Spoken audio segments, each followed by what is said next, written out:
this conversation about the Big East moving, because there were 3 games from yesterday that we need to talk about. And the first one, I think maybe the most important one as far as storylines go for us to talk about here, is Marquette and Providence. And it was a 28-point game. Marquette steamrolled Providence at the AMP 78-50 in a game that was never close.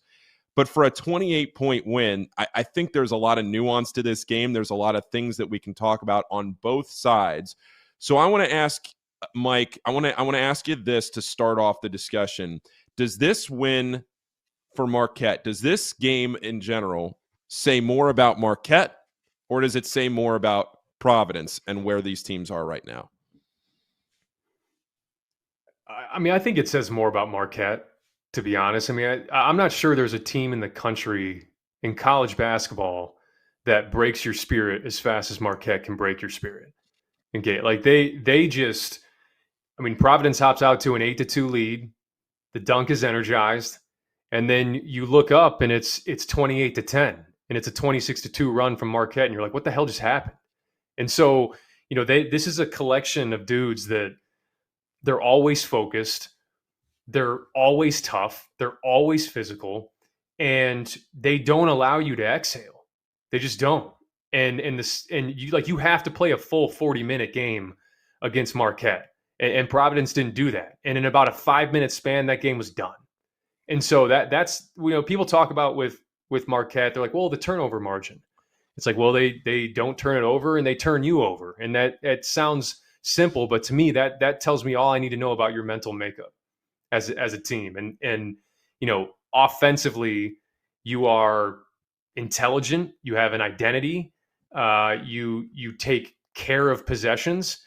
Defensively, you're physical, you're active, you're consistent on that end. That's all mental makeup. And that starts from the top with Shaka Smart, and it trickles down to the rest of those dudes on that team that just bring it every single night. Because those intangibles, beyond just what we talk about with like how talented Cam Jones is and you know, how they get into you and turn you over, those are intangibles you can bring to the table every single night in conference play in the NCAA tournament. And that's why this is a team that's going to make a deep run, in my opinion, because you know they have the ability to just end games in the blink of an eye, and Providence was on the receiving end of that, and you know they just completely take you out of what you want to do, and they just like gaps evaporate, you know, passing lanes evaporate, and you just start settling. They just make you settle, and they just break your will, and that's what we saw yesterday. Yeah, they have a culture. Well, that's what they have. And Providence doesn't have that yet. Now, Providence had a star a year ago that kind of hid some of their issues, right? In Devin Carter. They don't have that anymore. They don't have that guy. They don't have the talent. They don't have the culture. They got a bunch of new guys. They're trying to figure out their roles, where Marquette already knows their roles. Every guy on that team, for the most part, knows, understands, and from the outside embraces their role, Paul. That's the key.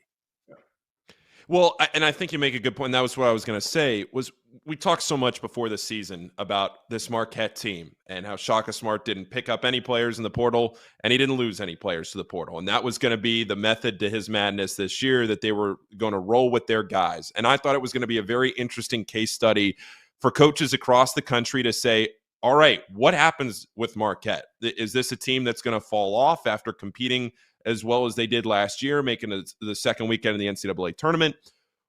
Did they need help in the portal? Could they have gone and gotten it? Could they have gone and picked up somebody that maybe would have complemented this roster? Or is this a team that is going to challenge to win the Big East and get a protected seed in the tournament? And right now, there's a top 10 team on KenPom. This is a team that looks like it's positioned for a run at a number 1 seed in the NCAA tournament, and it is positioned for a run to win the Big East. This is a really, really good Marquette team that absolutely laid the hammer on Providence yesterday in Rhode Island. And Cam Jones, it starts there, man. Like, if they didn't have a dude like him, all those other guys would be exposed a little bit, because I don't know they have another dude like that. But all those other guys understand, okay, you know what? Yeah, I'm going to eat a little bit more this year. But Cam Jones is the guy. Kolek and Cam were kind of the guys last year, and Kolek was probably, Batman, and Cam was Robin. Well, now there's Batman, and I'm not even sure there's a Robin on this team, but everybody else got a little bit better. But again, I think that's the beauty of this is Shaka Smart didn't have to start from ground zero. Like all these guys knew the culture, they knew the system, they know to play hard or else they're not going to stay on the court defensively. They've got, elite defenders. And even your best player, Cam Jones, is a really, really good defender. Yeah. It's just one after another when you talk about this Marquette team, and they don't have a ton of size. They have size, but it's not a ton of size. But I think the physicality that they bring is what sticks out to me. Whether it's Stevie Mitchell diving on the floor, being physical, being tough. It's those little things that Shaka Smart has instilled in this team that you might say sound cheesy. You might say, Paul, that sounds like some cornball answer, but it's not. It's really what makes this Marquette team spin, and it's why they consistently win night in and night out. We talk when about are we going to get to your too. Xavier? When are we going to get to your Xavier Musketeers? I know you've been waiting for this all show to talk about your Xavier Musketeers and a huge win over John Fanna's Seton Hall team. And now everybody beats Seton Hall. Let's be honest. Everybody beats them right now. So you shouldn't have your chest pumped out after that win, Paul. Settle down. Right? Well, here's Xavier and Seton Hall for you. Xavier, you don't have Zach Freemantle, right? You're trying to figure out what you are here with Zach Freemantle for as long as Zach is going to be out. Whether that's a short term, Sean Miller talked after the game about potentially getting Zach back here relatively soon. Initially, it was kind of feared that he was going to be out potentially. Was it going to be the rest of the season? Nobody knew, and then now all of a sudden, can you get Freemantle back here in the next, few?